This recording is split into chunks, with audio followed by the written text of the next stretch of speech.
Ladies and gentlemen, welcome to the Chris and Andre Show.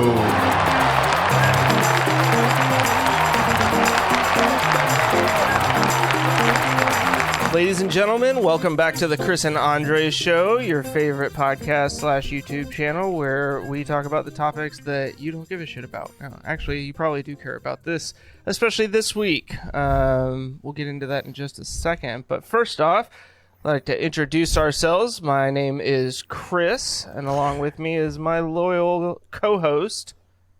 What's up? I'm Andre. That was very drawn out, but I'll give it to you. Yeah, it's been a long day. Had to do open house for the child, going into third grade next year. Got some guests at the house, so doing that whole hosting lifestyle. Yeah. But it's been good, I mean, I can't complain. It's like last week of summer break. School goes back to in session next week, so be back to some semblance of normal, I guess. I don't know. Normal-ish? Yeah, my daughter went back to campus over the weekend. She moved in the weekend before, then came back home. Now she's kind of done with us, so I'm excited. You're happy that your daughter is done with you? Well, I'm excited that the new normal with kids out of the house is kind of really the new normal. You're yeah, this is definitely where it's at. Yeah, I just restarted that clock, man. Yeah. You're amazing for that. Yeah, we'll see. Anyways, this week we've got a very special topic that we're going to be talking about. Something that we have discussed in the past. We kind of toyed with the idea, but we are actually putting it in motion. My man Andre, resident financial expert / wizard when it comes to your home finances. This man has it all figured out. He knows how to manage his life on a budget. I am over here still just floundering in the world of credit cards and Synchrony Bank and all that fun stuff. But thanks to his guidance, I've been getting a little bit better, just a little bit better every day. Yeah, it just took me laughing at you and it becoming one of our most popular videos on YouTube. Yep. I mean, look, what's the point of this podcast, right? To make ourselves better through these conversations. Little did I know it was going to be by embarrassing myself in front of millions of other people. I say millions. Really, it's probably billions at this point that have watched that video. If you haven't subscribed to the Chris and Andre Show, what the hell are you doing here? Yeah, I'm gonna smash that subscribe button. Yeah, as Leon Lush says, hip thrust that motherfucker. Hip thrust it. Yeah. No, we got to give a shout out to Leon Lush before we get too far into this. That man. Commentary and reaction videos are some of my least favorite, but that guy has figured out a way to make me laugh while I'm doing it. Very, very nice little distraction. So Leon, keep it up. Keep it up. And I found Leon on accident, and I just I'm addicted to his main channel and then the Lush life with his wife. It's amazing. I want to say, if we may even hit you up and tag you as Mr. Lush, but your new journey with your wife, actually, my wife saw it and said, that's not true. I'm like, no, here's an old video, here's a new video. And she was really impressed. So congrats on the physical journey. That's awesome. That's something that, we talk about a lot, healthy eating and stuff like that. One of the add-ons to our remodel is we cancel our gym membership and we're putting the gym into our house, which ties back into what we're going to be talking about later, right? Or right now, actually. So let's get into it. I don't want to waste any more time. The issue a lot of people have is when they talk about money, I think they're kind of confused because people typically say, well, I'm broke. I'm like, well, do you have a job? Yeah. Well, in theory, you're not technically broke. Money's just really an issue for you right now in your life. And a lot of times it's what they do with their money. Although Chris gave me a lot of props, I'm not a financial genius. Well, actually, I am. I will claim that. Even when Chris called me a genius, I'd have to agree with him overall because, what other word would you use? Savant? Maybe. I would say it's a lot of practical life experience, making errors, and not coming from money. Well, that's technically not true because my grandfather he did well for himself. It's the mismanagement of money, like from other people, that would it actually affects your children and your children's children, right? I don't want to dig into that. I don't need therapy tonight. But my point being is that money, you're not technically broke. And these are things that I've gone over with people for a long time. So one of my prior careers, I would literally sit with my employees and help them to do a budget. And we're going to try to, actually test out what happens with Riverside screen sharing because I'm really curious. We didn't test it out before we started recording, but we'll see what happens. But we'll do it live. Yeah, I mean, why not? And one thing I would say is that people really just don't know their numbers. So money's an issue because you don't know your numbers. You don't know where you're starting out at. And that's got to be stressful. I know that money problems are a problem in relationships.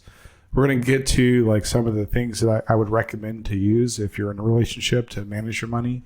But yeah, I just think it's the common sense factor of everybody's personal finances. You can look at it like you're a business. And if you're a business and you're not profitable, you're going to be closing the door soon. And that's kind of how I look at it.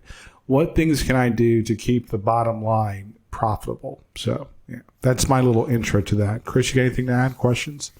No, I mean, I think let's dive into it. I'm excited. I looked through your write-up for today's episode and some of the stuff that you had put together, some of the spreadsheets and whatnot, and am already thinking, going through, all right, let's start applying some of this to my life, my experience, and see what I can do to continue to get better at this stuff. So I'm here to learn today, and I'm going to throw some curveball questions at you. But if I recall correctly, you had some trouble hitting the curveball, so we'll see if your swing's got any better. Yeah, that's my baseball career in a nutshell. I can hit just about everything but freaking curveball. So the one thing I'll ask is, maybe this is a side note, but I did not change my bookmarks at the top because I don't like to show people what I do all the time, but I'm going to ask that you, my friend, I can. Yeah. Let's make sure we're not sharing that. Croppity crop.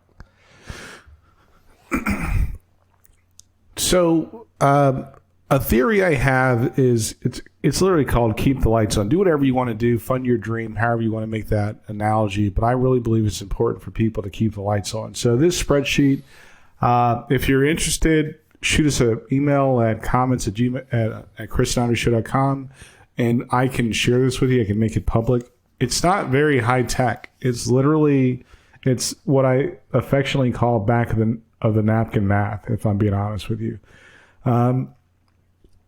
Let me make a couple assumptions. Assumption number one is, and I'm going to be very upfront with this, I looked at the average salary across the country, which is $55,680. And I'm going to look at my notes. If not, I can always fact check myself. Yeah, here we go. I'm not afraid of that. So I'm going to keep that there. We'll come back to that later. But let's say you're like, oh, I feel like I'm broke. Here's the first thing I would do. I would sit down with you and say, how much money do you have right now in the bank? Let's say it's $150. Okay. And today's the 25th. So let's say you don't get paid till the 30th. Mm-hmm.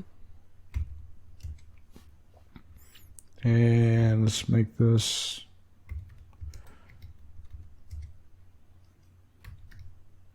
I'll just delete this just because simplicity. Wait, how are we going to keep our lights on if we don't have our electric We bill? don't pay the electric bill. We're going to say that joint's due later, right? So we're going to say, well, I only have $150. Well, I get paid on the 30th, and guess what? That inflow is going to be what you're going to start out with. Now you're sitting that in the bank, and let's say today is the 25th of August. You literally have $150. Okay, so you can't spend more than $150 between now and the time you get paid. Most people are like, but wait a minute, I have to do this. Nope. If it comes to groceries, it comes to whatever, put your credit card in your back pocket, put it somewhere else in your house or in your apartment. Do not spend more than $150. So that's Get gas. one of those time lock safes where you put it in there and set a timer on it, and you can't take it out for like 150 years. Ideally that's better, right? So whether you need gas for your car, food, groceries, going out to eat, like you only have $150. Do not use your credit card to buy lunch. Do not use your credit card to buy dinner. If you do, you can, but you're just going to make your journey a little bit harder, right? So if your checking account balance is $150, you don't get paid till whatever date, that's where you're starting at. And it's difficult to say, I only have $150 when you have a credit card in your wallet. It's difficult to say, I only have $150 when your girlfriend's got a credit card. You have to fight that urge, because if you do this consistently for a good amount of time, you're not going to be worried about this anymore. Right. And that's hard for people to. It's difficult. The first time I actually had to do this is well before. Well, I think I used a piece of paper, and then eventually I graduated to a spreadsheet. But this is a practice I've used for, well, I've lived on my own for a long time, well over 30 years. So it's just a matter of like understanding math. So nothing outrageous. So let's say the 30th rolls around, I get paid. I know I need to put gas in my car. For my car, it costs me, even right now, it costs me like $80 less than I filled up gas. Thanks, Joe Biden. Yeah, sure.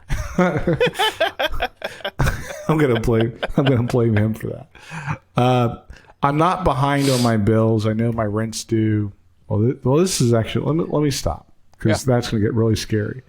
Let me fast forward to a normal person's expenses, because then I want to come back and massage these numbers a little bit, because if I do the math as it is now, it's really scary. So remember, the base number I started out with is somebody making $55,000 a year. That's roughly after taxes. Good rule of thumb I use is whatever you make, multiply it by 0.74. That's what you're going to get after taxes, Medicare, and all the other stuff. So I know that my check is going to be $36.48, or I'm going to have income of $36.48 for the month. Okay. Then, because it's a good practice, because it makes sense, because it's what smart people do, it's because it's what people that own a business will do, they're going to pay themselves. Mm-hmm. Just because money, I used to kind of call it petty cash, because that's kind of what it is. It's the things I didn't really plan for, but I'm going to spend it anyway. Give yourself $100 a month. So you know that you've got it, so you can spend it. Now, you can make it $50 a month. You can make it whatever you want it to be, but something that you know what, I might see something that I want to buy, or something I want to order, and just give yourself the money to do those things that are not specifically planned. Yeah.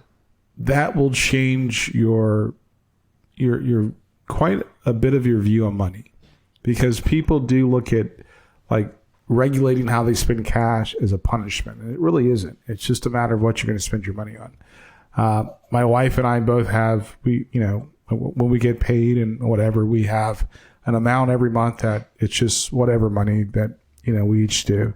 Now, we actually have that money deposited into separate accounts at a different bank. So I'm not forced to feel like I have to audit it, because that is it's my natural tendency. Yeah. And I don't want to do that. So we open up another checking account for yourself.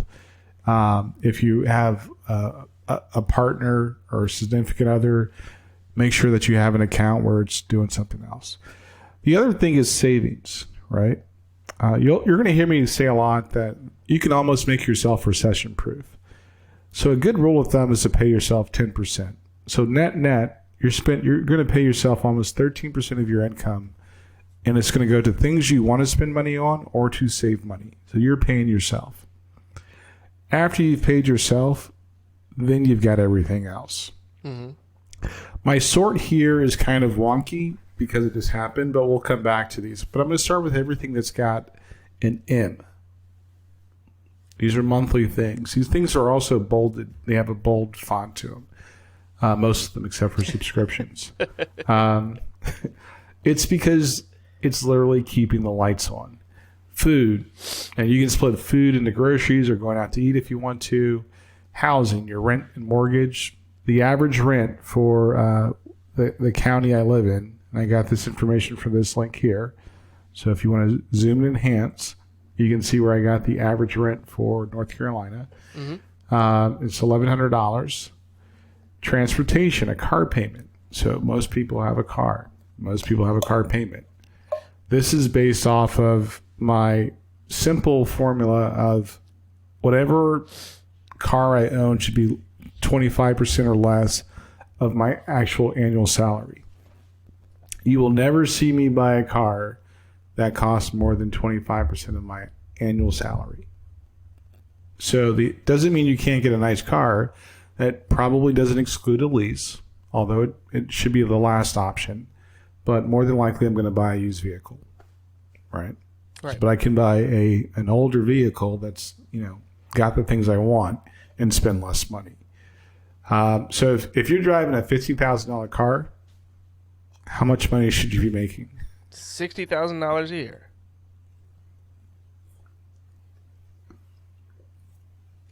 Yep, you will not be keeping the lights on. So if you're driving a $50,000 car. 50. I thought you said 15.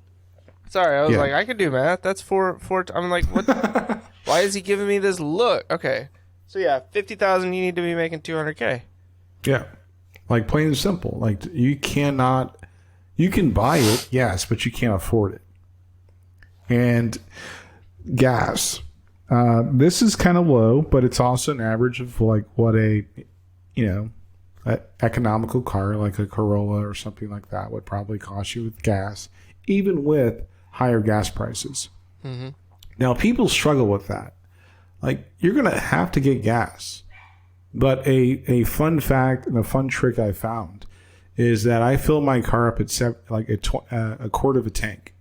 You know what I figured out? When I fill my car up at a quarter of a tank, I can actually manipulate my budget for gas.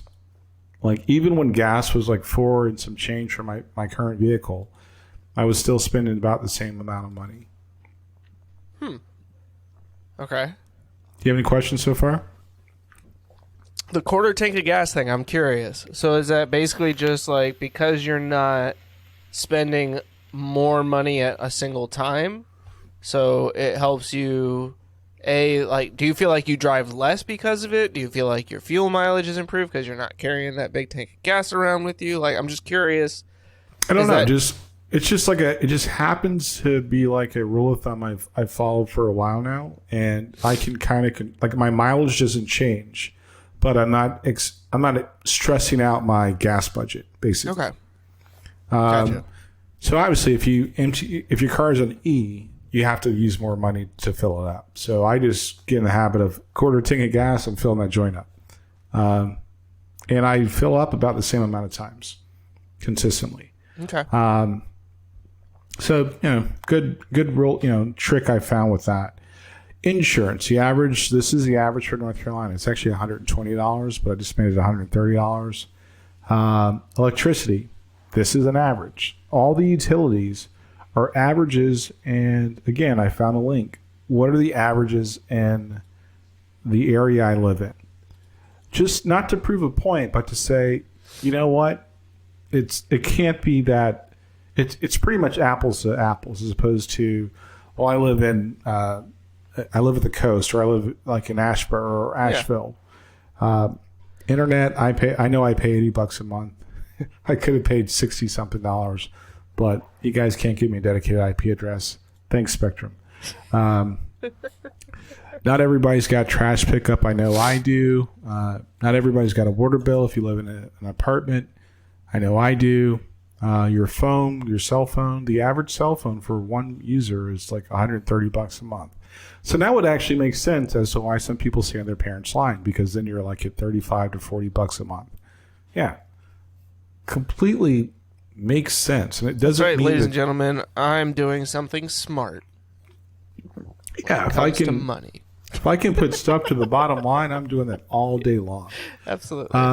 So those are the monthly things, the things I can think of that most people have to spend money on to keep the lights on, right? Literally to keep the lights on. Then we can look at things that, like clothing, as needed, right? You don't buy clothes every month. You don't buy them every day. But if you save your money, like if you give yourself $365 a month out of this $3,600, you can have money to buy clothes, but just don't go on a freaking $2,000 shopping spree. That's so ridiculous. I was going to ask, I mean, would that money, in this scenario and in your mind, that money comes out of your savings, not be out of your like just because money? It would come out of your savings. Okay. Because you're not going to, just because money is like that extra time. So when we would go out to eat lunch, right?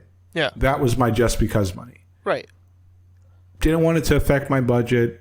Didn't happen every, well, it did happen every month, but it's just like, yeah, that's not going to affect my food budget, but, I can afford to do this. The clothing part, it's a necessity. You need clothes, right? Until you get there are some people that know how much money they spend on clothes. I personally don't. Because there are two things I do. I buy nice clothes, but I also dry clean my nicer clothes, and they last longer. Those people, they wash them in a washing machine. I have a tendency to wear a lot of T-shirts. Bougie Andre over here, dry cleaning all of his T-shirts and... No, not my T-shirts. My T-shirts, yeah. T-shirts are cheap, and you can wear T-shirts for a long time. So it all depends on where you're at with fashion. And $6shirts.com, ladies and gentlemen. Well, there you go. That's where I got this shirt, by the way. I'm not getting paid for this. It's just... But people do buy clothes, and that's okay. There's nothing wrong with that. You just want to make sure that you're planning it. Yeah. The other things are annual things. These are things that I can agree that most people, if they looked in their account balances, they spent money on these things. Car taxes, car maintenance, Christmas, birthdays. They happen every year. Every month, like in our budget, I'll tell you this, we put $100 a month in birthdays. Come August, I can afford to buy all the gifts that happen to them. All the birthdays just kind of like spit out between July and September, like around in my friends and family circle. Yeah. But I never have to worry about it. But it's important to me that I don't feel like it's going to like cause stress for spending money on somebody I love and care about. Yeah. So that's why birthdays is there for me, because we have a lot of nieces and nephews. We have lots of friends and families. And we try to make sure that, in our cultures, like this, predominantly my wife's culture, you never go somewhere without a gift. Like, so, that's blending of the two cultures, and we do a good job of managing that. Car maintenance, your oil change. Go ahead. All right. So on the birthdays and Christmas stuff, this is one of the things when I was looking at this. I think it's great that you have this in here. Basically how much you expect to spend for the year, then broken out by month, because it is something that I struggle with, where I'm like, oh, this birthday's coming up, I need to spend X amount of money, or, I want to get this person a gift, and then I'm like, oh, that's going to make things a little tight. Is this money, like, do you have a separate account where you're setting this aside? Is this going into savings? Like, how do you manage that money on a monthly basis so that when it comes time to purchase those gifts, or like when Christmas time rolls around, I mean, are you out like buying gifts every month so that you're like building up for these, like that's what I'm trying to figure out, is just trying to understand like where does that money end up? So that's a great question. One of the tools we're going to talk about tools, but I use You Need a Budget. And there are points in my life where I use GnuCash, or points in my life I use Quicken. There are points in my life I just I systematically use some type of envelope system, right? Uh-huh. Where when I would get a paycheck back in the days before like everything became so electronic, I would actually in my checkbook like deduct that money from my checking account register. Mm-hmm. And I would put like a little asterisk by it or color code it. Like, it's like really nerdy. So spreadsheets were great for me. So then I got to a point where I transposed what was in my check register to a spreadsheet. So for things I was saving up for, I didn't feel the need to put some things in my savings account. Some things just live in my check register because more than likely that's where I'm going to spend the money from. Mm-hmm. And I hate transferring money. That's one of my least favorite things to do is transfer money from accounts. Why? I don't know why. I don't know why. Okay. It's just like something I don't like to do. Okay. I like to make sure that I have the right amount of money, like where I'm going to spend it at, where I need to spend it at. Yeah. And to kind of get more context, my wife and I, we have joint accounts. We also have separate accounts, but we use one account to pay all of our bills. But I hate managing accounts. That's why, like, when it comes to like our just because money, it's a direct deposit to that account because I don't want to transfer money. Right. My business account is with actually I think we have 3 banks. Yeah, 3 banks and probably 2 accounts apiece. No, I actually have more accounts because of my business accounts. And I just hate to transfer money. So the most convenient ways for me to transfer money or to move money, I just try to find those, and everything else has got to be where we're going to spend the money at. Right. So yeah, so that's I guess a great. like if let's say that you're a person like myself who historically, when you have money in your account, you're like, oh, that's money I can spend, right? I never say that. I know that's why I said like me. But let's say that you are like me. Would you say that in order to kind of save up this money, that maybe using a physical envelope might not be a terrible way for certain things like birthdays and Christmas, where each month you're like, all right, got my paycheck, I'm taking my $50 out, and I'm putting that cash in an envelope in a safe. Yes. Underneath the bed. Under the a tree. combination of, no. With a 24-hour expiring lock, right? So now I personally don't like to carry cash, but if you are and I have friends and you're probably the type of person too that, like, I don't know, actually, do you carry cash? No, not typically. You know? Yeah, I can't recall you carrying cash. Like occasionally I have cash, but that's even worse because then I'm like, I got cash. Like then it feels like I'm not even spending it. It's like that money's already spent if I've taken it out in cash. You know. Well, you want to hear something embarrassing? The last time I actually intentionally carried cash, we went out dancing and I lost $200 in cash. I don't know how I lost it. I just lost it. I was like, well, I will never do that again. So this is like 7-8 years ago, and I just stopped carrying cash. Yeah.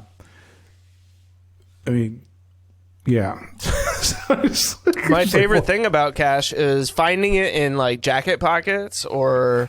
Oh no, sir! I know, but I remember when I was like 10 years old, I had this Velcro wallet and I lost it at one point, and then like I had another one, like an identical wallet for some reason. And so I started using that one. And then like 3 years later, I found the old wallet and it had like $60 cash in it. And I was so excited. I was like, oh my God. Medlin Davis Cleaners. I had $100 in a jacket I took to dry cleaners. And they were super like honest about returning my money to me. So that was pretty cool. But I have a problem with like keeping track of or cash. And it's probably because I drink. I don't know. So Christmas, things like that. Like we have a budget. Like, and ironically, when you have the money for Christmas, for example, you never spend it all. So we roll over the amount to fund next year's Christmas. I think it's kind of like grocery shopping. I've heard this a lot, where you should always go grocery shopping with a list because you spend less money.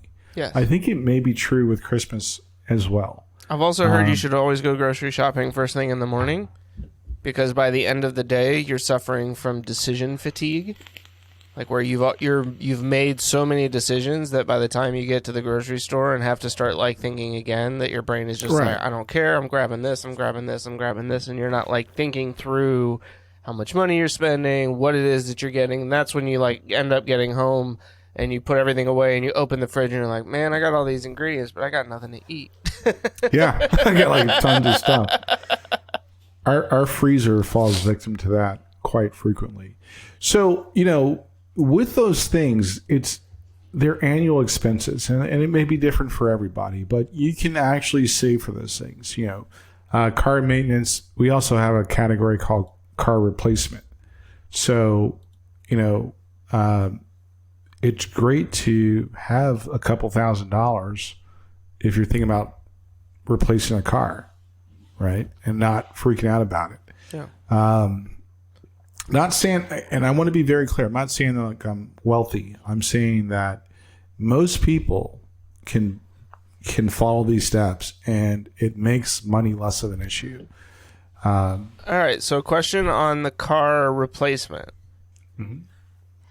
If you have X amount of cash, does that factor into how much you can spend on your car? Like because you were talking about your car should never be more than 25% of your annual income. Is that how much you're financing, or is it's total? It's total price, right? Now, understand this, and I'm going to touch on this again. I only buy for functionality. So I buy for functionality first, then taste second. Mm-hmm.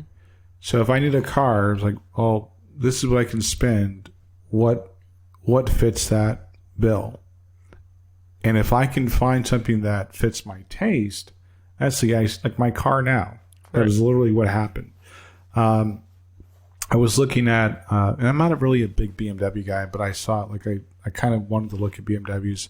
I knew that a F-150 wasn't in my budget because the used ones were, the ones that I liked were stupid expensive.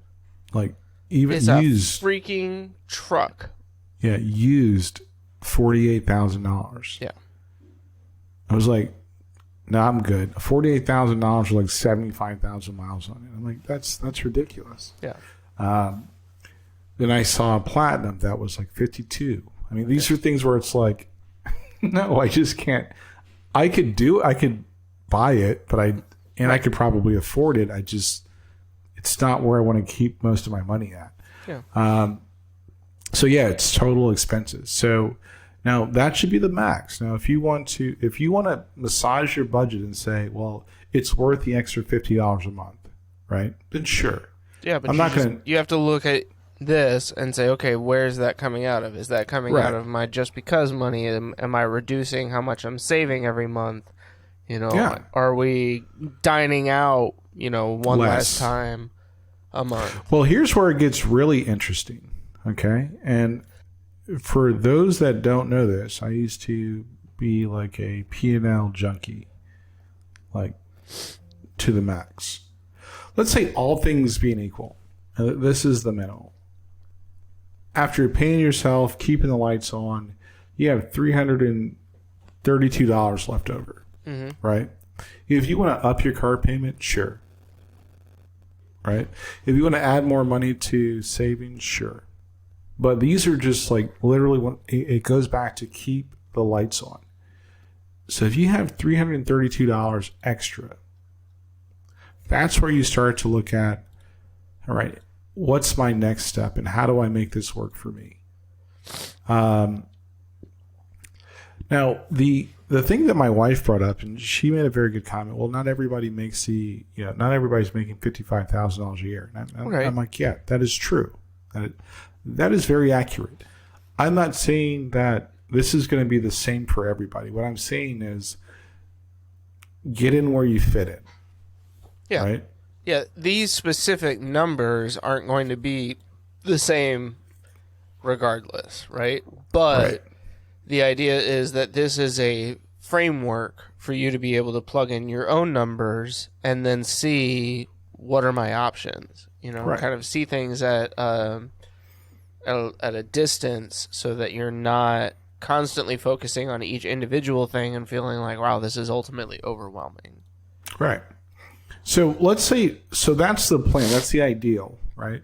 Most people don't start the ideal. They started with like, oh crap, I have like $800 in my account. You know, it's close to the end of the month. How do I make it through next month?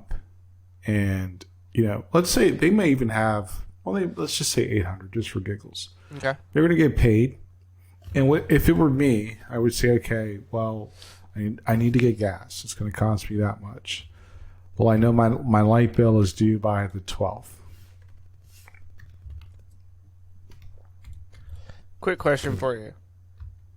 You said that you were going to get a quarter tank of gas. No. I'm going to fill up when I have a quarter tank of gas. Oh, okay. Okay. Now you get it? Yeah, so So empty for me is a quarter of a tank of gas. It's not when the light comes. When the light comes on, I've done something wrong. Yeah, I hear that. I used to be in that boat. Embarrassing story time, since that seems to be popular on this show.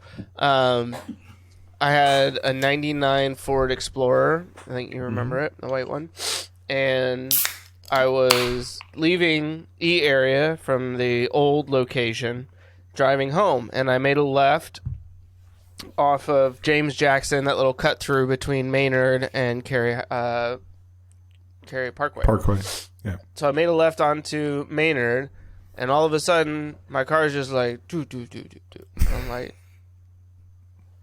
well, that's weird. So I sat there for a minute, and I'm like looking, no lights on or anything. So I started back up. It starts up fine. I'm like, okay. So I drive it. I got to Harrison. Right before I got to Harrison, at like the Walmart super neighborhood market, I think it was still a Food Lion at that time. Maybe not. There's a gas station there. You actually passed two gas stations. Hold on. So it dies again, and I'm like, what the hell? I had just enough like momentum to get me into that parking lot. I had AAA at the time, so I called AAA. And the guy comes out and he's like, well, what's wrong with it? I was like, I don't know. It just died twice on me in the last, little bit. So he's like, all right, well, we'll tow it over to the, repair shop. Repair shop had it for like a week because it was taking them forever to get to it. They finally get to it, and the guy's like, it's out of gas. And I'm like, it took you a week? Obviously, not the real issue there. No, it was frustrating because the gas light, the check gauge light, never came on. Yeah. And I didn't realize I was that low on gas at the time, or I would have just put gas in it. But because it wasn't like I didn't have money, I just people wonder why we don't have flying cars. We I don't personally. People are morons in the ones that have wheels and stick to the ground. I can't imagine giving them another dimension in which to move around in. That would just be horrendous. Yeah. Horrible. Horrendous. Anyways. So like, on the 12th, I have to pay my electric bill.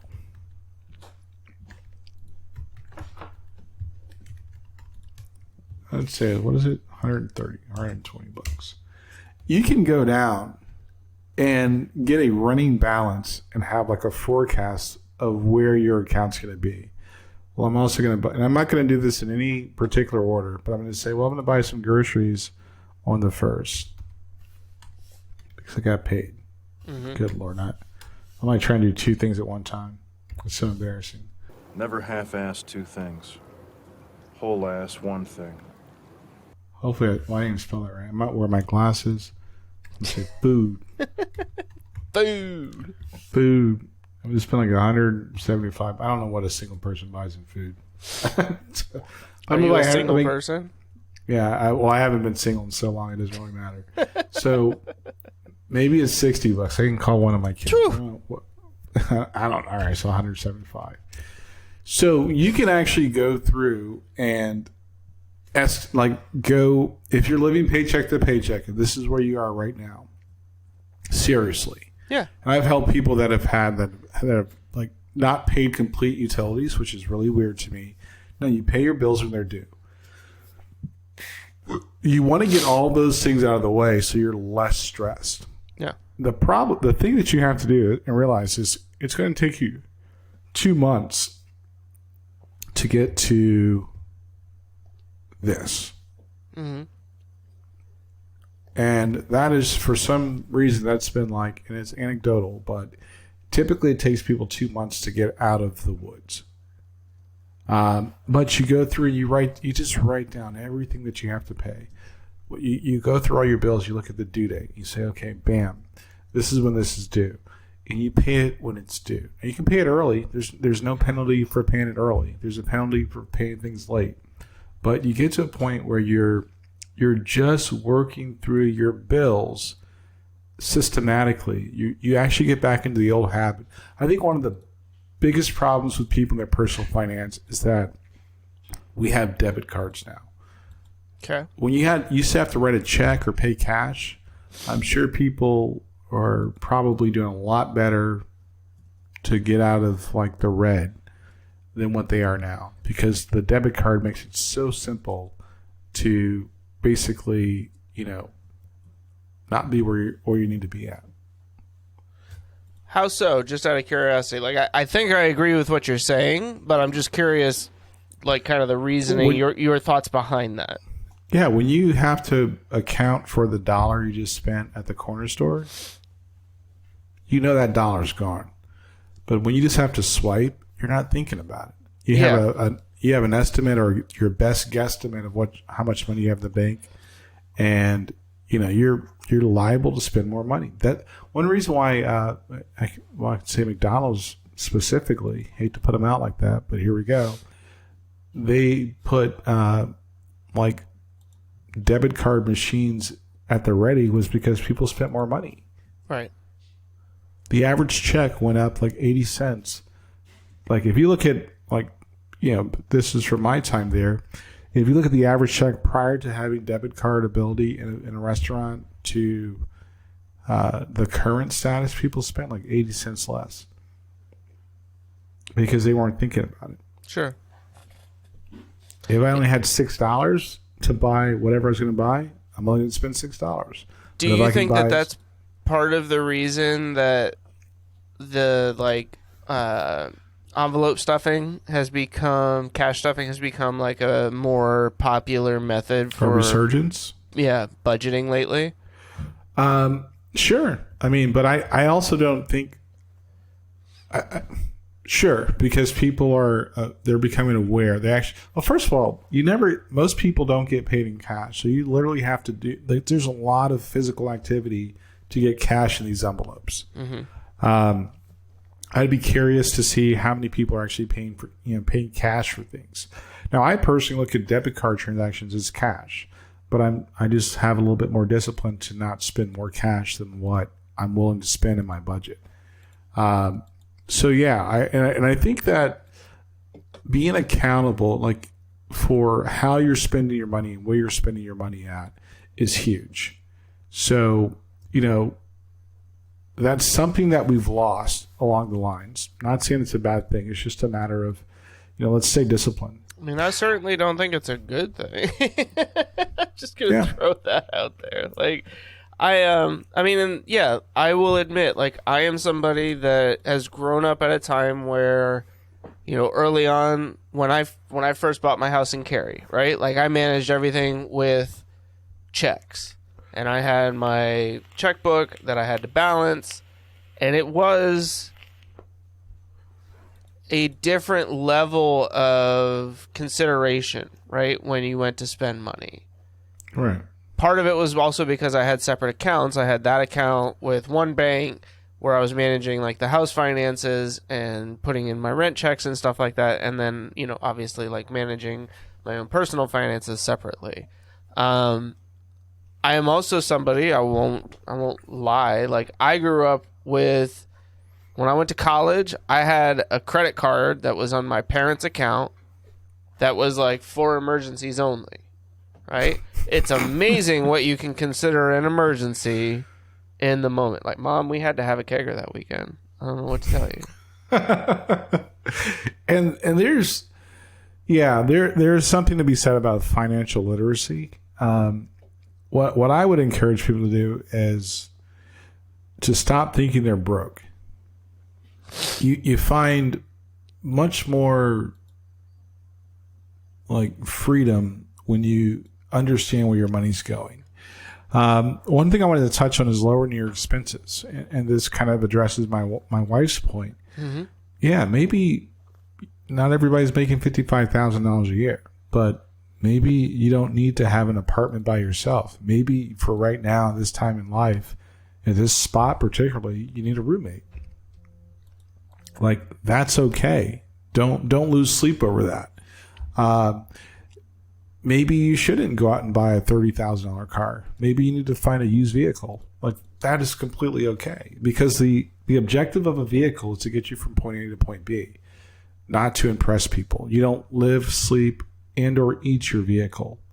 But I do live, sleep, and eat impress.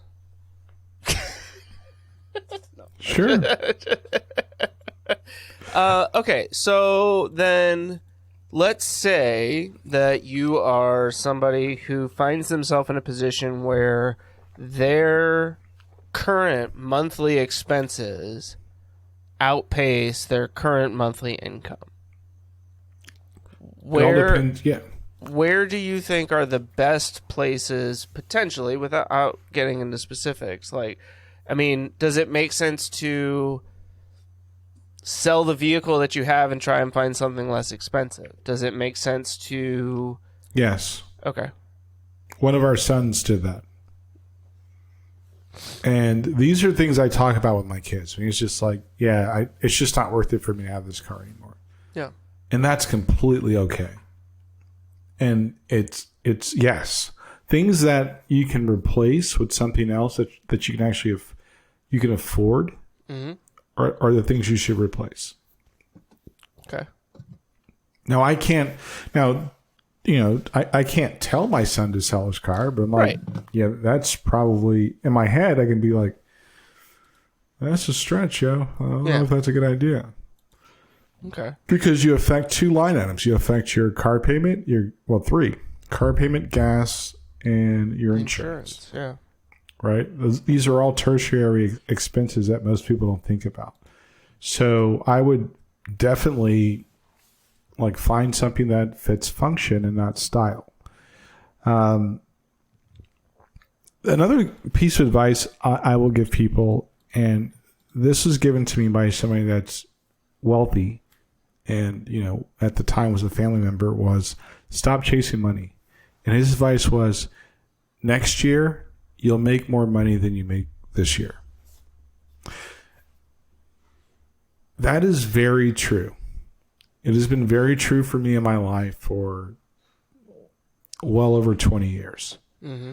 Now, my personal salary may have actually dipped at some points, but the reality is I made more money than I did the previous year. Now, is that a factor of, like incremental increases in your base salary, or is that like how do you, is that, how are you looking at that? Just so that, because I'm looking at it from my bottom line. So my budget or spending plan is my bottom line. So if I can put, let's say, $1,700 away a month in the bank, mm-hmm. I made more money than I did the month before. If that goes from 17 to 21, guess what? I'm literally making more money than I did last year. Yeah. So you don't look at it from what your salary is. You look at it at your personal bottom line. Okay. You have to run your personal finances like you would a business. And it's a paradigm shift for a lot of people. But if Andre Incorporated is bankrupt or can't make money, then Andre Incorporated is going to go out of business. Well, we can't have that, because then this would just become the Chris Show and nobody's paying to see me talk to myself. Nobody's paying us, period. Yeah.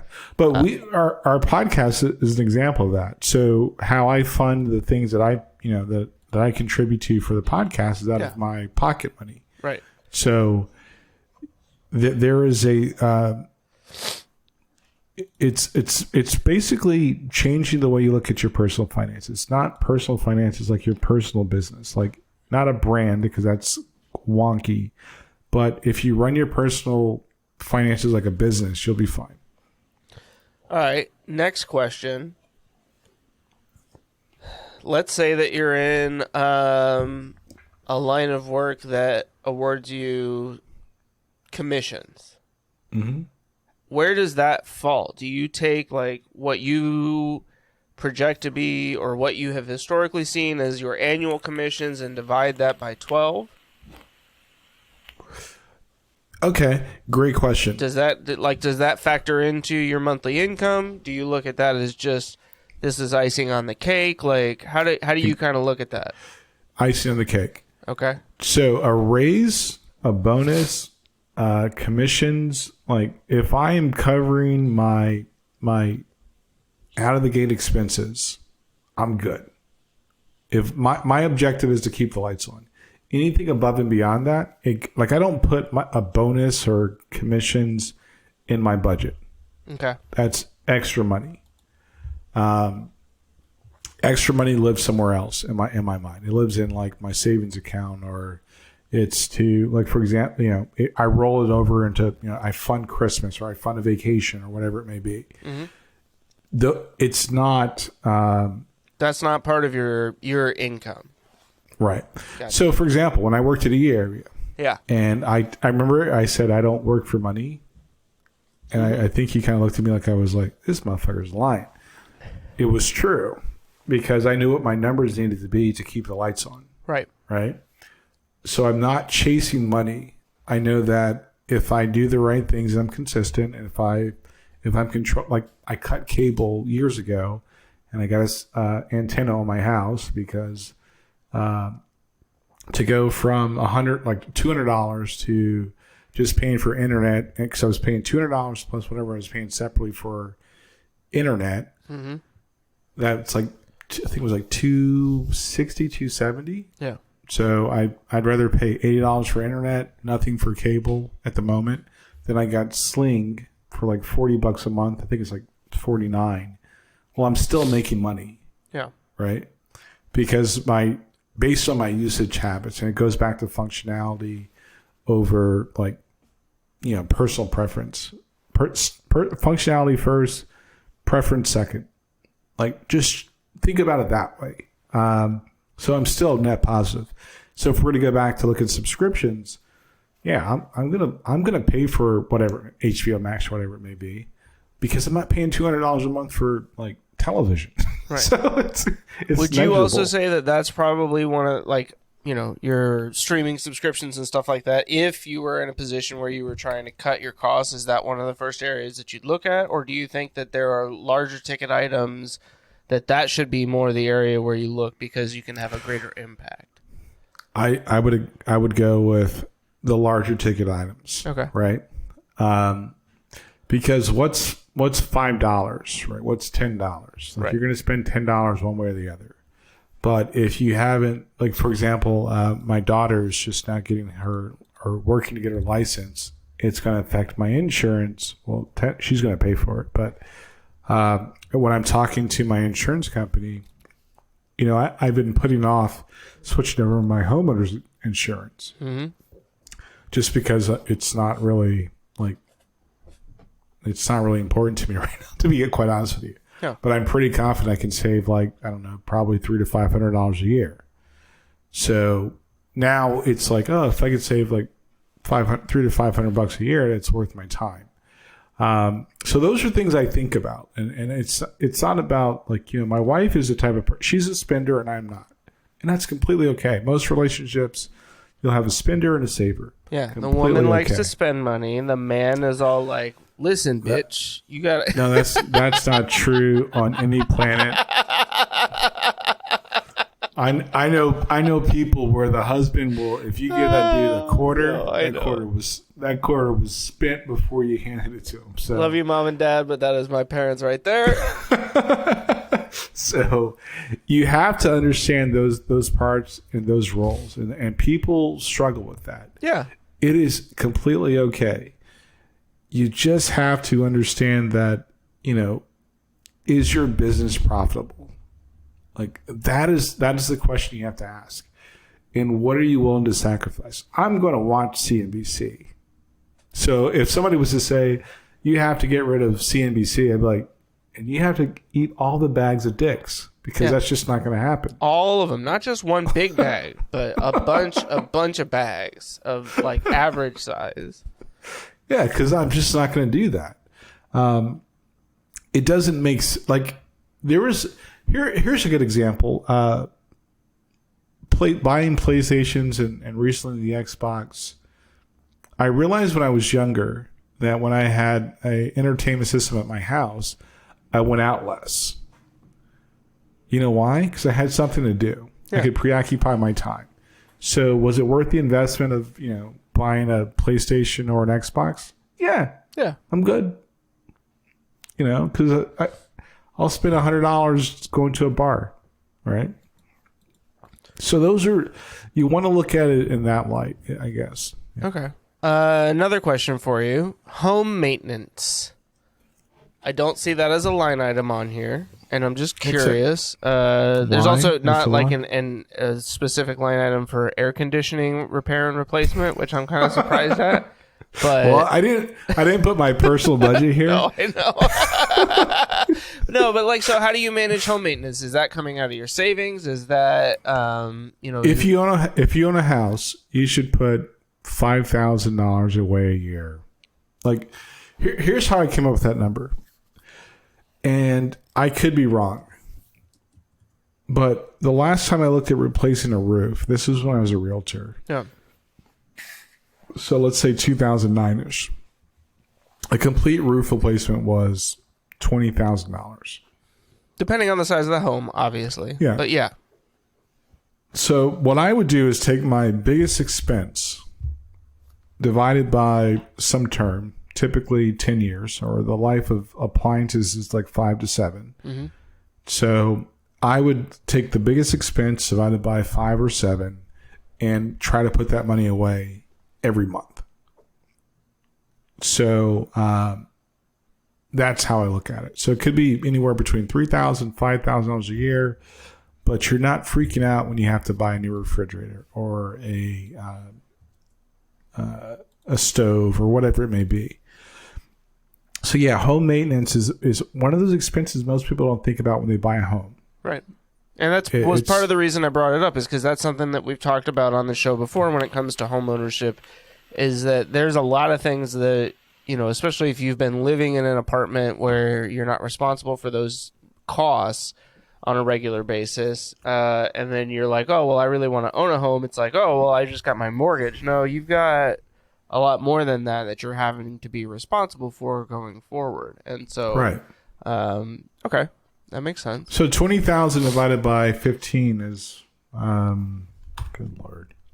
I know the answer. It's like 1,600? Yeah. It's 1333. Yeah. Right? I knew it was one of those repeating. Yeah. 3 or 6. But you also want to add an appliance life cycle, which is about 5 to 7 years. Sure. And my rough estimates and just annual contracts, it basically equates to like $5,000 a year. Okay. Now you may not spend $5,000 a year. Well, that's not the point, right? It's kind of like what you were talking about with the Christmas budget or the birthday budget. Right. You may not spend that amount of money every single year that you're kind of, allocating for that. But when you don't, then you've ultimately come out ahead because you're rolling that money over into next year's budget. Right.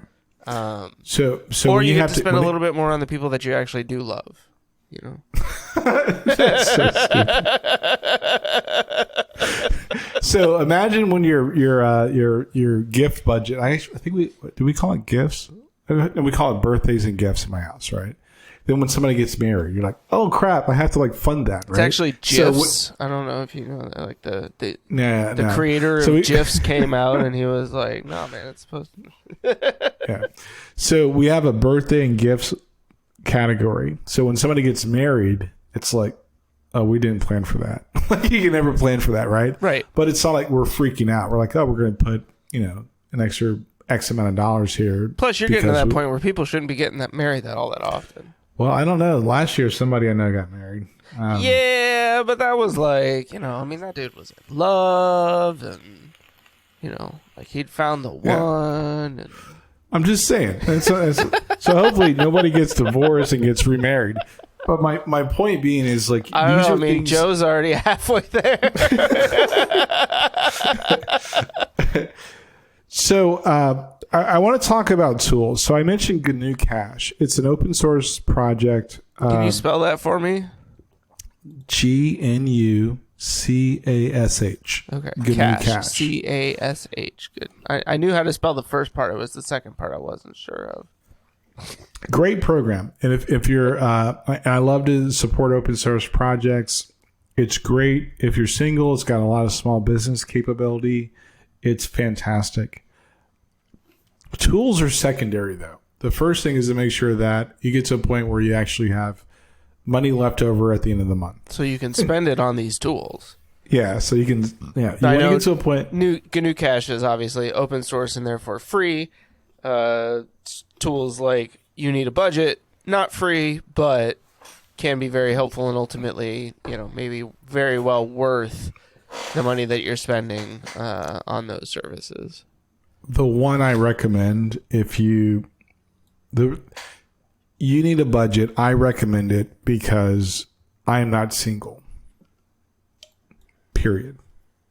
If I was single, I probably wouldn't use it. Okay. I am married. Why? Because, as I said before, my wife is a spender and I am not. And it's pretty cool to say, she does a majority of the grocery shopping. We set our budget. She knows what she can spend for groceries. It's pretty amazing that my wife, if for some unfortunate, pardon me. That was a good one. It's all catching up on you here. Yeah, if for some reason I haven't balanced our budget. And, funny thing. I was telling somebody. Oh, it's my youngest brother. He was texting me, and I was like, "Yeah, I'm balancing the checkbook." And him and his wife started trying to clown me. I'm like, "Yeah, I have to do this, right? Like it's part of my routine. So twice a week, and the beginning of the month and the week before the end of the month, I just kind of planned what's happening next month, although much doesn't change. But anyway, that's what I do. But it's easy to communicate where we are financially so she can spend money and not worry about it. Mm-hmm. When we flipped those roles, there was a time in my career where I was working so much and I was traveling and it was like, hey, babe, can you do this? It added stress to our relationship, like a lot. A lot. I would Not say, good. it's not the only, obviously, source of stress in relationships, but money is probably in the top three. It's a top. It's one of the top two reasons for divorce. Yeah. The other one, infidelity. And not having to, we don't balance the budget together. I can communicate. You Need a Budget has a mobile app, so when she's spending money, the thing we kind of go back and forth, like, babe, can you just enter your transaction? She's at 90% capacity there, but since I balance the budget, balance everything twice a week, it helps out. But it's actually helpful for her to see oh, we're okay, Yeah. Now the tricky part is getting her to understand that. Just because our checking account says this number doesn't mean we can spend this number. That's me. That's me right there. And it's not, I think more often than not, it's not even like, oh, I have X amount in the bank account, I can spend X amount. It's I have X amount, so I have no issue spending Y.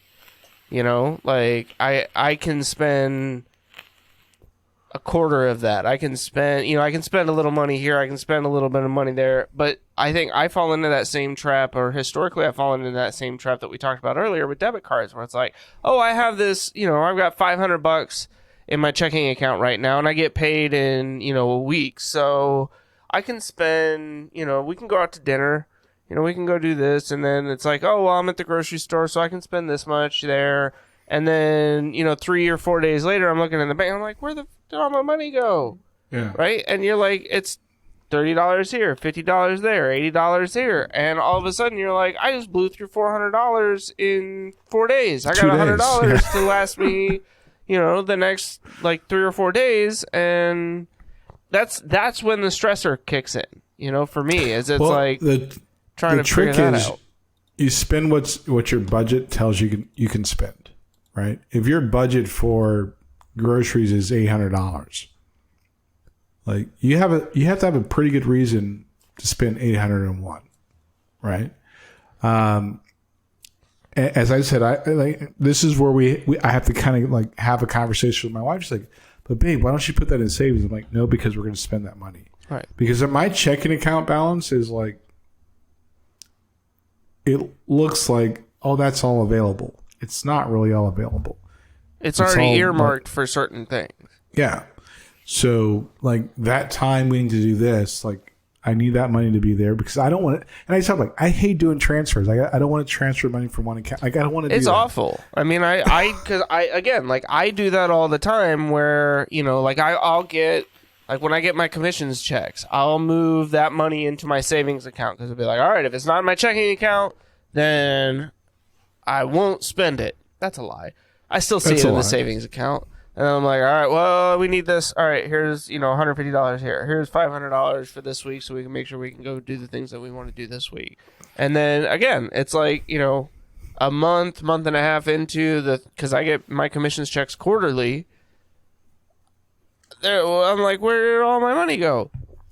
Well, there was one year when I was at a company, I got $20,000 in bonuses.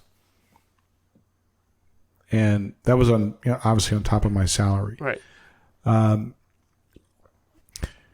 You can't budget a bonus. You can't budget a commission check. You should not.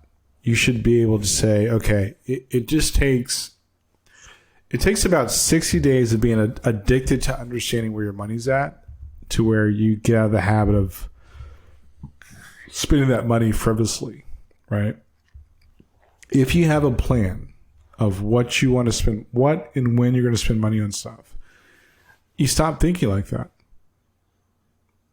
The reason why people keep saying they're broke, it's not because they're broke. It's because money's an issue. They feel like they have to have things right now.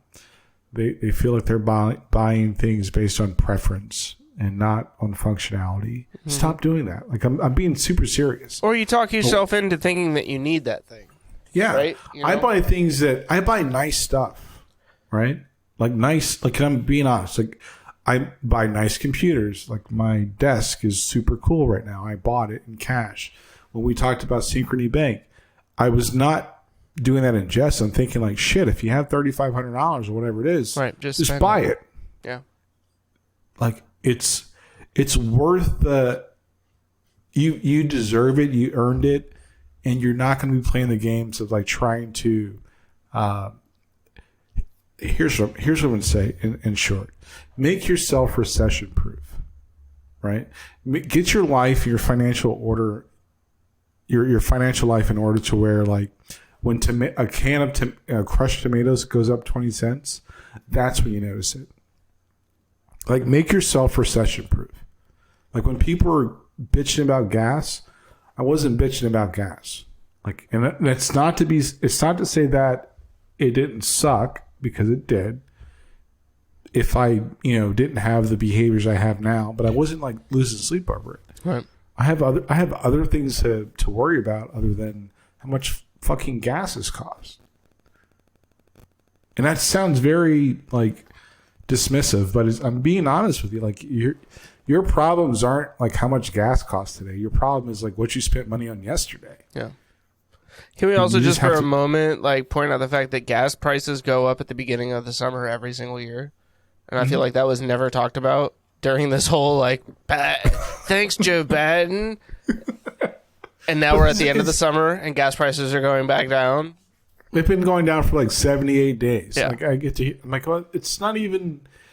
He literally had nothing to do with either of them. Yeah, actually, he did put like almost 200 million barrels from reserve into circulation. Yeah.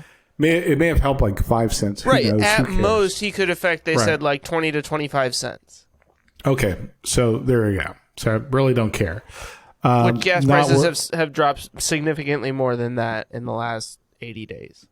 Yeah. So, and I'm not trying to be dismissive to people that are having like financial problems. I'm saying like, yes, it happens, but you can do things differently today to make sure that the next time we have a recession, which we probably are currently in, it's a bad word to say, but I believe we're currently in a recession.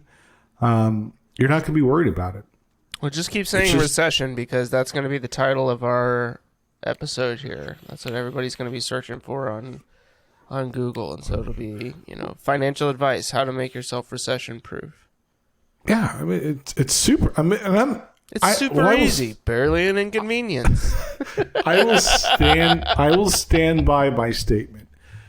You can make yourself recession-proof. Like there are other things you can be concerned about other than like recession. It's nominal, like in your daily life. If we go back to our example, if you can put $300 a month away, like literally, because I'm pretty confident you included in my friend group, when people got the stimulus check, it was extra money. Yes. Yeah. That money was gone. Yeah. I was like, oh, thank God I can keep the lights on for another couple of months, President Trump or President Biden. It was, oh, cool. Yeah. What do I want? Oh, I want a new computer. Yeah, I mean, so my computers, I paid for cash, and I bought 2 computers, not with the stimulus money. So that's not the issue. My point being is like there are things you can do today that if you're, it's doable. And I'm not rich. I don't come for money. I'm saying like I've lived on my own for a very long time. If you start to get good behaviors, and behaviors not meaning like, oh, you're a bad person, but understand the way that people with money look at money, you'll be fine. It's not that big of a deal. I would say use like you need a budget. Their price went up, and the forums were pretty bad. Everybody was bitching about it. I'm like, the headache that I could avoid by using this program is worth the price increase. I can honestly say that I could definitely do the things I'm doing with my money without it. I would still do it just because I'm married. Right. Because it helps me to not have the number 1 or number 2, depending on which year you're looking at a survey, issue of stressed about money in my relationship. That's the best advertisement I can use for YNAB. And I'm not paid for saying that. I've been a user of that program since it was a spreadsheet. And here is a fun fact. When it was a spreadsheet and we bought our house, we paid for our wedding in cash. Seriously. Mm-hmm. And when we bought our house, we were able to save like $13,000 or $15,000 in extra cash. So I say that as somebody that's, as a person that understands P&Ls and money and numbers and shit like that, of like, no, it's a good investment. Because it helps you to not have the conversations you don't want to have, helps you to have a plan if it's more than one person. Even if it's one person, that's even better, because I paid for my wedding in cash.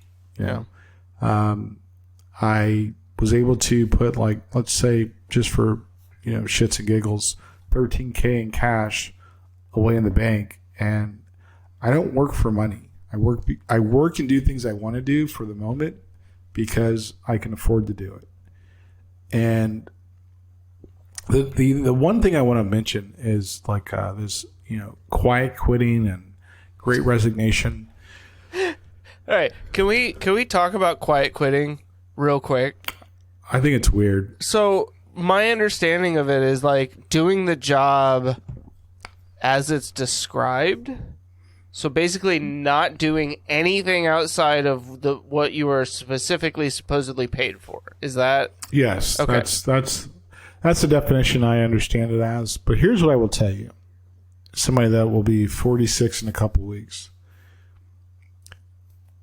If you were a company and you didn't innovate, eventually your company is a relic. Right.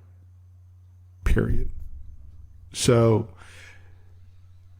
I gave some advice to one of my sons that works at a pretty cool company. Most of you probably use their devices, and you probably use a program that he's the lead developer on, which I'm super proud of. Hey, when you get in the door, when you go to work, put blinders on, ignore the bullshit. Because the bullshit will help you, will basically help you to become disgruntled, and there's no reason to be disgruntled. Right. And it sounds very selfish and self-centered, but you're not working for everybody else. Right. My kids watch me. Actually, my youngest son told me, and the second youngest told me a couple years ago that they realized how happy I was when I left McDonald's.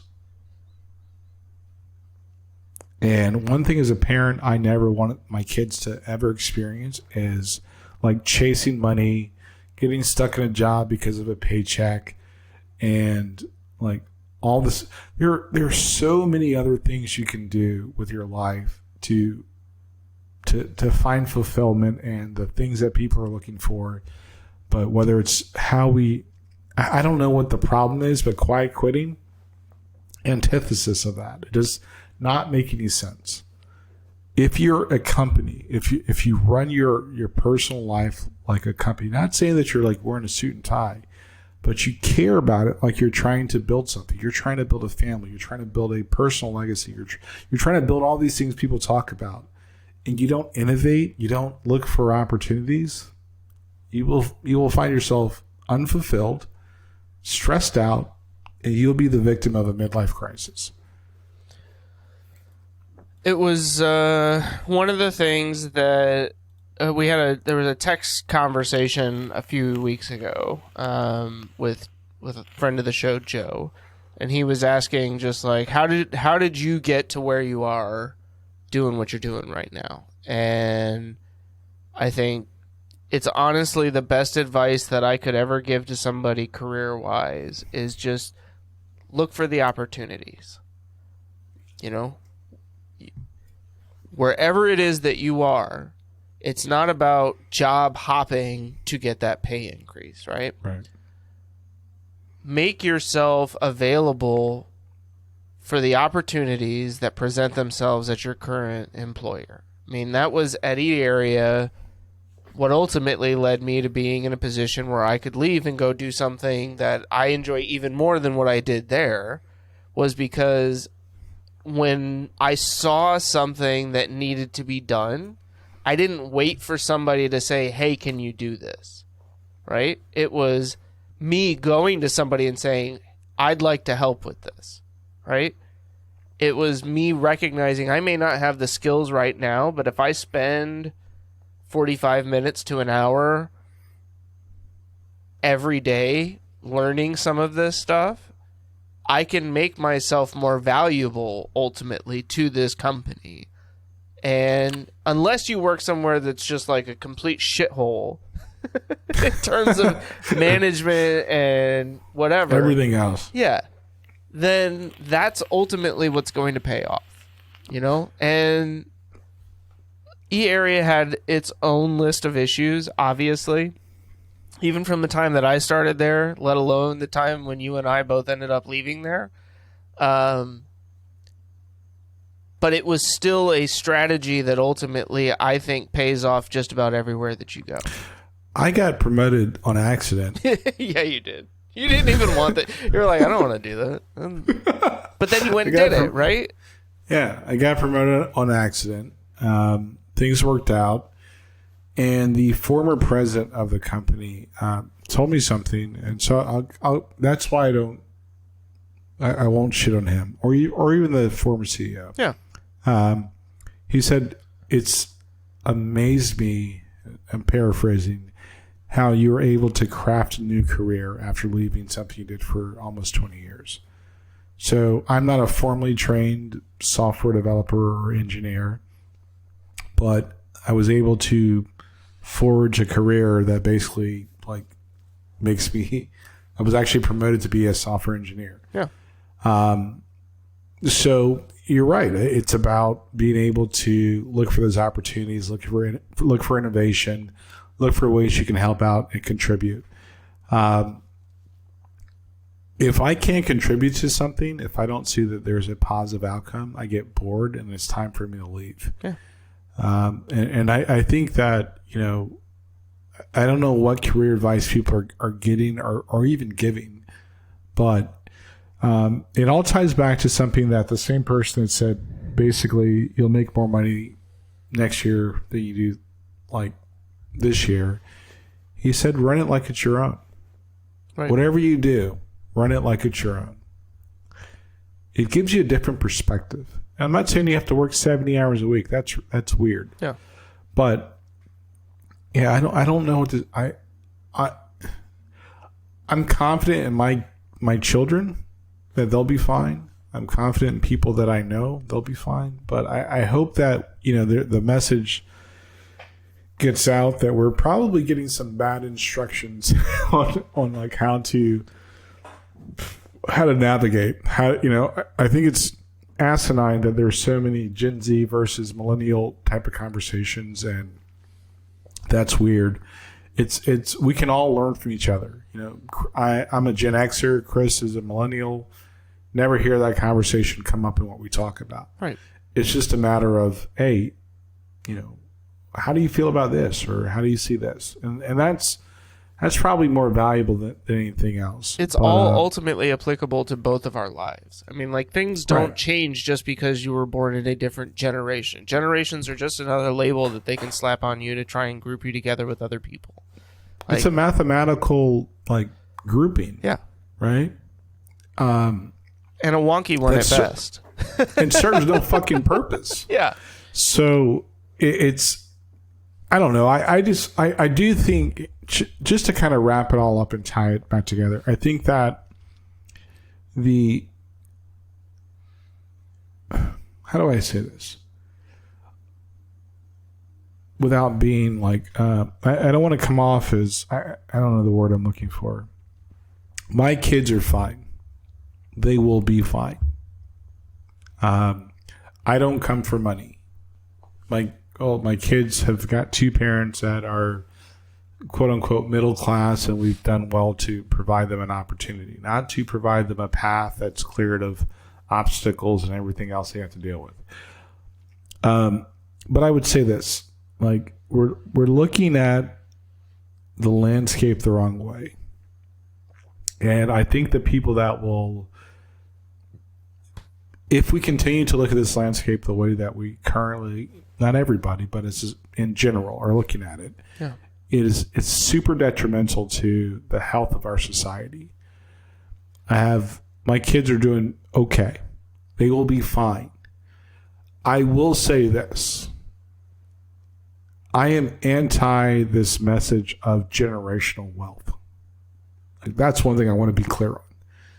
Because it's not my job to create quote unquote generational wealth. It's my job to give my kids the opportunity to be successful. Right. If I'm able to do things in my life that I can pass on to my kids and their kids, blah, blah, blah. That's great. But it's not my job to sustain them after I've done my best of giving them the opportunity to have the opportunity.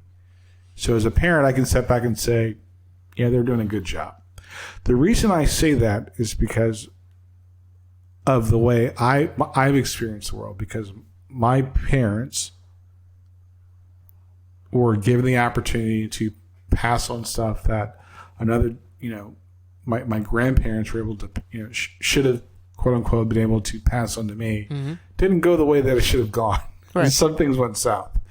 So my bias is like, no, it's as long as I have the opportunity to create the opportunity or find the opportunity, I'll be okay. And I am a success as a parent because I've done that for my children.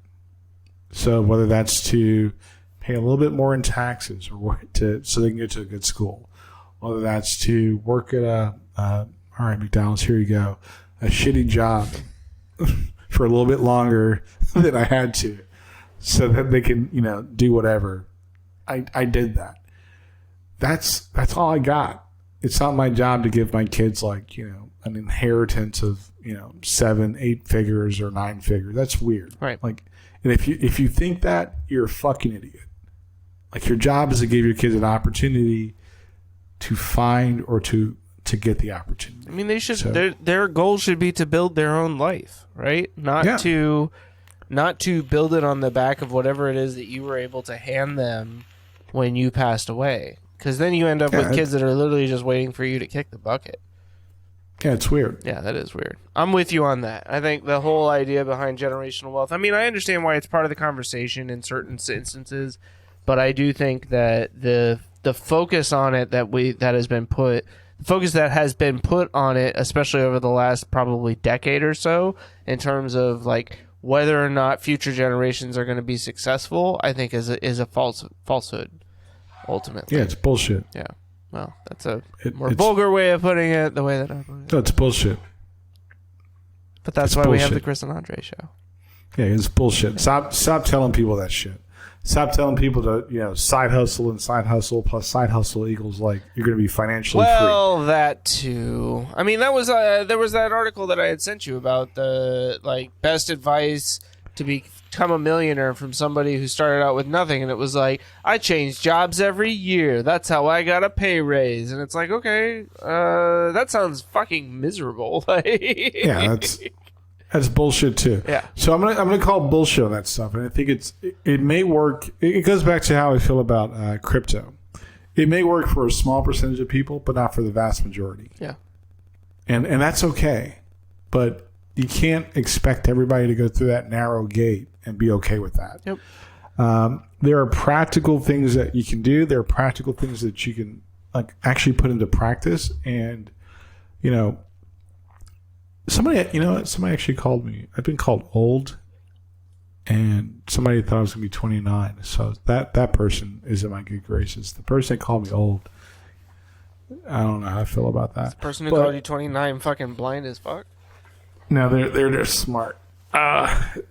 It's so my point is this. It's there are things that we can do practically, and we have to get back to being pragmatic in a lot of things we do, say, believe, feel. And I'm all about I think we can do more practical money stuff. I'm not a CPA, not a certified financial planner, not a CFP, but I'll be quite honest with you. Some of those guys are fucking idiots anyway. Some of those guys are bad with their money too, and they're bad with your money. Yeah, they don't give a shit about your money. Yeah, and that's not, there are some really great CPAs and CFPs out there who are actually looking out for their clients. It's not a blanket statement, but yeah, I mean, I for one, as somebody that has admittedly struggled to manage his money for the last 20 years, let's say, ever since I left the nest.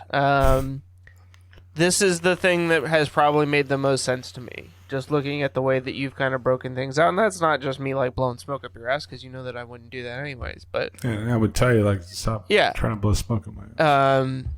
I want to take this and apply it in addition to the like you need a budget stuff and just see what I can do to try to improve my own personal finances, because I have, as somebody that, I mean, honestly, like I look at it like I'm making enough money that I don't feel like I should have to sit here and live paycheck to paycheck, that I shouldn't have to worry about where I'm going to spend money on this stuff. And yet I find myself regularly doing that.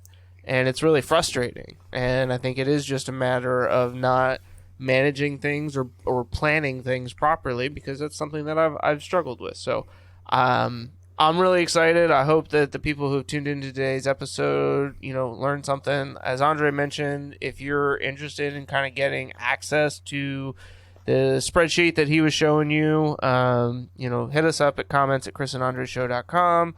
We'll send you a link. We mentioned a couple of different tools out there that you can use. GnuCash, GNUCASH, open source accounting software, or You Need a Budget. Both of us highly recommend You Need a Budget. I am not familiar with GnuCash, but I take my buddy's word for it. That if you're single and not wanting to spend money on an accounting tool, that could be a really good solution for you. Yeah, man, thanks so much for putting this all together. Like, I know you don't need that. You hate it when I say thank you for doing your job, but this isn't your job. It's a podcast. It's not even a side hustle because we're not getting paid to do this. We're writing checks. We are. We're writing checks, and it's what we love, like at the end of the day. And it gives me a chance to catch up with my buddy, which I'm really glad that I got the chance to do, especially since he's not going to be coming down to see me this weekend. I gotta wait a whole other week, 8 whole effing days until I get to see him, but that's okay. He's worth the wait. I'll put in the time. Yeah, I'm literally like we're trying to get this remodel done. I will be happy when that happens. I'll be happy it's for all wrapped up. Jesus Christ! Like, I was giving you so much crap when you guys were getting your house ready. I was like, man, I would lose my mind. I'm like, here you are. And you're living in it. That's the worst part, Yeah. man. I mean, granted, I was living with my parents, so that's a whole other kind of hell, but yeah, love you, Mom and Dad. Mary, Pop, I love you. I know what's wrong with your son. He's on some bullshit. Yeah. But we're really glad everybody joined us. And this is as we get more things where we're going to say, hey, why is that so complicated? We're definitely going to talk about it. This week just happened to be money, and there are other things about money that I can definitely talk about. Fortunately, I was in my life, and even now, I know some people that make a lot more money than I do. They have a lot of secrets. They're not even really secrets. It's just kind of like the stuff that if you're not following the bouncing ball, you're like missing it just because. For example, credit cards. Can you use credit cards for your benefit? Can you use credit in general for your benefit? Yes. How do you leverage it, though, right? Here's a good rule of thumb. Every wealthy person I know, every single one of them, one thing they have in their portfolio, one thing that helped them to launch their journey into wealth began with one thing, and it's called real estate. That was one of the motivating factors in why I wanted to become a realtor, because I wanted to understand the mechanics of real estate. And I personally believe the way that the average person looks at real estate is so fucked up and wrong. They'll never get ahead. So maybe I can do some legwork, put some notes together, and tell you why the way you look at real estate is pretty much fucking wrong. And it all starts with a number, especially in North Carolina. The average nationally is 3.8% of appreciation, and typically in Wake County, it's around 5%. So if you buy a house $100,000 and it appreciates 5%, the number that you need to look at is 10 or two numbers, 10 or 11. That's where you can take the money that you've appreciated and use it to do other things. So maybe that's another conversation, but Chris is like, what? No, I mean, I'll tell you right now, my appreciation is 100% for you. Oh, that's great. So you can always check us out on YouTube if you're watching us here. Google, thank you for all that you do and making a YouTube podcast page. We really appreciate it. It's about damn time. Want to give another special shout out to Leon Lush, dude. Like you're like, don't take this the wrong way, but you are the white noise that I've been like paying attention to lately. And I think he means that in two different ways, but. No, I mean, he's from Boston, so I I'm amazed. I was shocked when I discovered that fact. I'm like, this dude literally is promoting a channel from a dude from Boston. Yeah, it's not you, Leon. Pretty sure you're gonna get your New York card pulled at this point. Nah. Especially with the you, Yankees Leon, sucking as bad as they do. Yo, hey, we won a couple games. Last couple days. Let's see who else. Cosmic Wonder's been putting some dope stuff out about D23. Same thing with Everything Always. So thank you guys for doing that stuff. Looking forward to Namor showing up in Black Panther, Wakanda. She-Hulk is. I'm gonna watch that joint tonight. So those two guys also want to give a shout out. And Screen Junkies. Yeah, that's about all I've been like paying attention to on the YouTubes lately. It's been all about some Leon Lush because Andre introduced that, and after a while I finally was like, all right, I gotta check this out. And yeah, he's great. I mean, I think I was telling you on the phone earlier, like, I am not usually here for this whole reaction video commentary on existing YouTube and TikTok things, but Leon Lush has found a certain way to kind of like worm into my heart. Brain worms. Yeah, brain worms. That's exactly what it is. Hilarious. No, but the guy does a good job, so I appreciate that. On top of that, it's been almost exclusively pitch meetings. I don't know why. I'm back on pitch meetings lately, and then everything wrong with. Like, I was very disappointed when I realized that I had caught completely up to their TV sins. Game of Thrones season 8. Like, they had episodes 4 done, but they didn't have episodes 5 and 6. And I was like, I kept searching for it, and I'm like, where the is this? Like, I just want to see the rest of the season. And I was like, oh wait, that was literally like last week that they published that. No wonder. But they did finally get the last 2 episodes out, and it was just as good as I expected it to be. I needed to go back and hate on that show and that last season because it's up there with Lost in terms of like.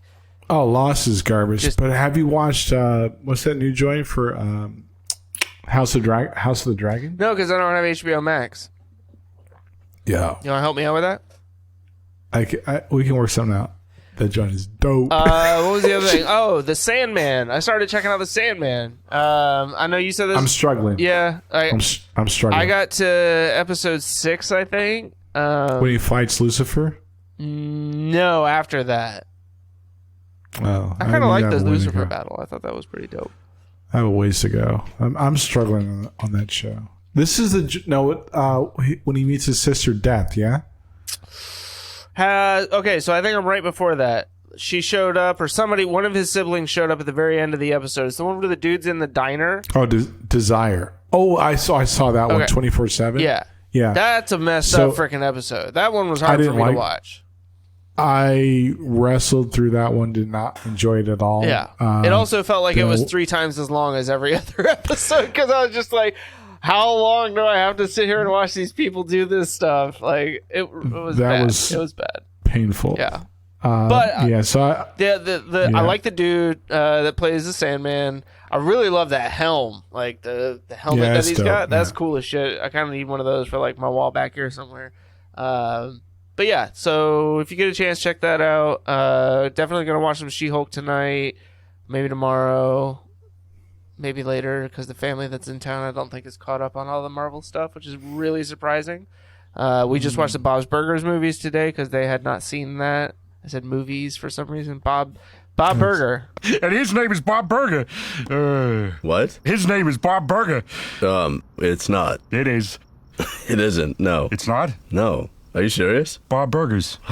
Bob Burgers. Then who am I thinking of? I don't know. But the sign. Okay. Anyways, I'll let you take us out. Yeah, we're super glad you joined us. You can find us at christianandreshow.com. You can send me an email, comments, or anything like that at andre@christianandreshow.com. You can find me and harass me or send me all the love that you want at chris@chrisandandreshow.com. And for anything general, send us an email at comments@chrisandreshow.com. We are really glad you joined us. We're on all the places that you can listen to a podcast. You can check us out at YouTube. Hit that subscribe button.